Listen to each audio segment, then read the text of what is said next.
En 1974, le représentant du Texas, James Castor, originaire de la ville frontalière d'El Paso, a présenté devant l'Assemblée législative un projet de loi pour le moins surréaliste. La proposition visait à rendre obligatoire pour toute personne qui s'apprêterait à commettre un crime de se dénoncer auprès de leur future victime au minimum 24 heures avant les faits. Je ne sais pas une blague. Bon, bien. Ayant apparemment bien réfléchi à la question, James Castor stipulait que l'avertissement du criminel pourrait être fait oralement ou par écrit.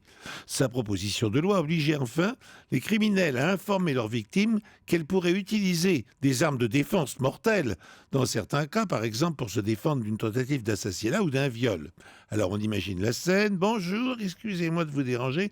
Pourrais-je parler à Madame Trucmuche ?» C'est elle-même. « Ah, bah très bien. Excusez-moi, mais je vous appelle pour vous informer que j'ai prévu de vous tuer. Je pense vous trucider après-demain vers 23h et au moment où vous sortez les poubelles dans votre jardin.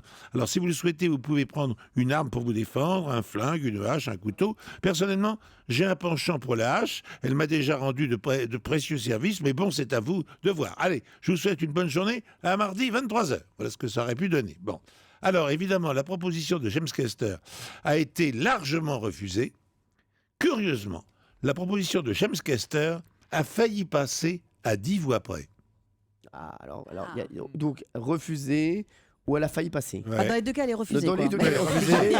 Oui, une fois, non, mais c'est elle a été largement voilà. refusée ou elle a failli passer à 10 voix près. David. C'est une question de proportion de vote. Oh là là, c'est difficile. Est-ce que je peux avoir l'avis de Valérie? Pourquoi Valérie? Oh, parce qu'elle a souvent de très bons conseils. Hein. C'est vrai, c'est c'est vrai. gentil, Dans l'émission, oui, dans la vie de tous les jours, moins.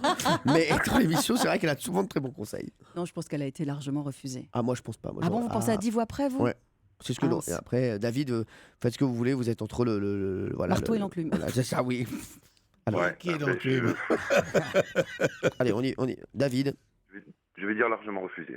largement refusé. Donc, vous suivez Valérie Benaïm. Oui. J'espère. Voilà, écoutez, on verra. Je ne peux rien faire pour vous. Moi, je sens vraiment l'autre. Ah bon? Pierre. Elle est tentante, hein? Qui, Valérie? Non, non.